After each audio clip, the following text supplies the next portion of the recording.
So we got the news today about Donald Jr., the resolution of that subpoena fight, at least it appears that way. And on the heels of that news that we got late today about Donald Trump Jr. and Senate intelligence, we also got remarkable new news from the other Intelligence Committee, from the one in the House. News that lawyers working for President Trump and the Trump Organization and for the president's adult children, their lawyers themselves may be on the hook, or maybe at least compelled to spill when it comes to one of the alleged obstruction of justice efforts that's described in some detail in Mueller's redacted report. This is from Volume 2, page 134 of Mueller's report. Quote, after the media began questioning Trump's connections to Russia, Michael Cohen promoted a party line that publicly distanced Trump from Russia and asserted he had no business there.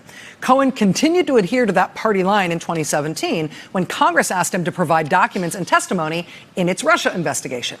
In an attempt to minimize the president's connections to Russia, Cohen submitted a letter to Congress falsely stating that he only briefed Trump on the Trump Tower Moscow project 3 times, that he did not consider asking Trump to travel to Russia, that Cohen had not received a response to an outreach he made to the Russian government, and that the project ended in January 2016 before the first Republican caucus or primary.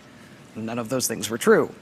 While working on that false congressional statement, Cohen had extensive discussions with the president's personal counsel, who, according to Michael Cohen, said that Cohen should not contradict the president. Cohen eventually entered into a joint defense agreement with the president and other individuals who were part of the Russia investigation. Cohen's false statement to Congress was circulated in advance to and edited by members of that joint defense agreement.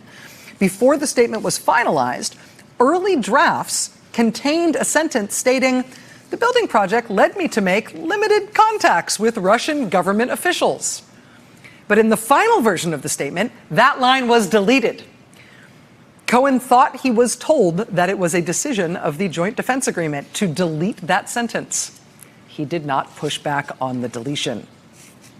On August 27th, 2017, the day before Cohen submitted the statement to Congress, Cohen and the president's personal counsel had numerous contacts by phone, including calls lasting 3, 4, 6, 11, and 18 minutes.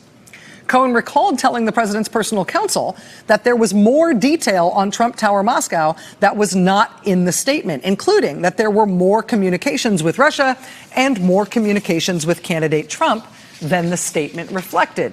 Cohen stated that the president's personal counsel responded that it was not necessary to elaborate or to include those details. Cohen said the release of his opening remarks was intended to shape the narrative and let other people who might be witnesses know what Cohen was saying so they could follow the same message.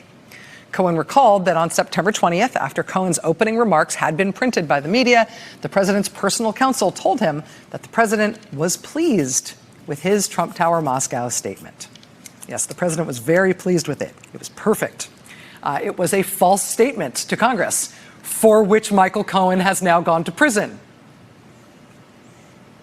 And Michael Cohen says it was the president's personal counsel, Jay Sekulow, and other lawyers involved in the joint defense agreement who specifically shaped his false statement, including taking out the stuff about all the contacts with the Russian government and all the times Trump himself was briefed on it. Well, Michael Cohen is already paying for that. Michael Cohen is in prison for that. But what about the other people who were allegedly involved in that act of obstruction?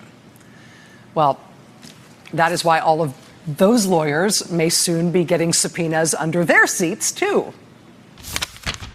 If there were others that were participating in that act of obstruction of justice, if there were others that were knowing of that false statement, participated in the drafting of that false statement, we need to know about it. We need to expose it. And we need to deter other people from coming before our committee and lying. Mr. Cohen's testimony was important, but also the documentary record is important. And it raises profound questions about whether Michael Cohen alone, without assistance, without encouragement, would take it upon himself to mislead our committee about Donald Trump's pursuit of money in Russia during the campaign.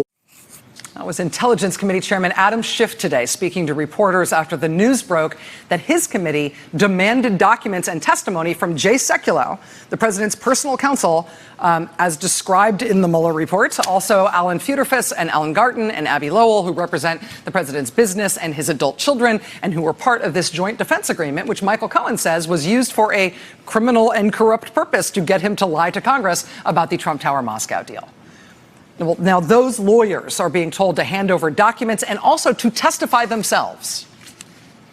What we learned today is that back in March, those lawyers were told by the Intelligence Committee that they needed to hand over documents related to that alleged obstruction of justice, documents related to the drafting of Michael Cohen's false statement to Congress, documents about the joint defense agreement, documents and communications about whether pardons were offered or discussed for Cohen or other witnesses, statements about the Trump Tower Moscow project, tons of stuff. I mean, the document request itself is sort of stunning. I mean, even just the pardon part of it is amazing.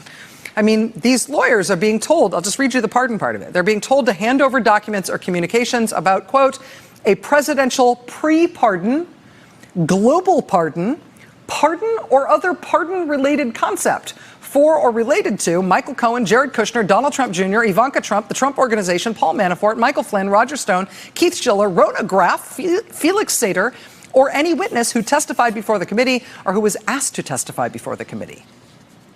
Discussions of a global pardon, a pre-pardon, a potential pardon for the president's secretary and bodyguard.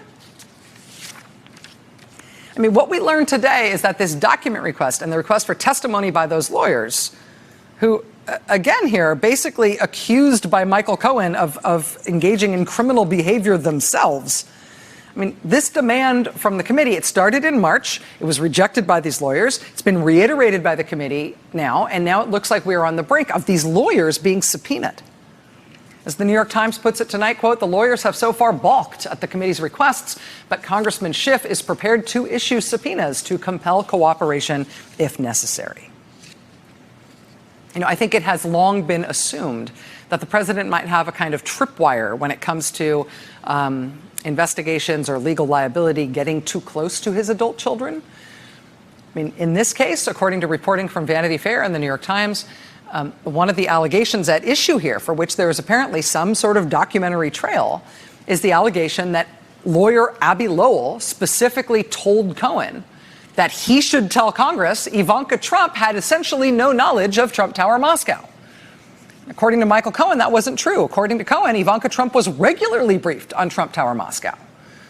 Well, if, as Cohen alleges, Abby Lowell was involved in telling Michael Cohen to lie to Congress specifically about the involvement of Ivanka Trump in that scheme, I mean, that feels like the sort of thing that could trip 50 tripwires all at once, right? That's sensitive on a lot of different levels. But that is apparently now what the House Intelligence Committee is chasing down, and we are being told to expect that that may be in the form of subpoenas soon. Hey there, I'm Chris Hayes from MSNBC. Thanks for watching MSNBC on YouTube. If you want to keep up to date with the videos we're putting out, you can click subscribe just below me, or click over on this list to see lots of other great videos.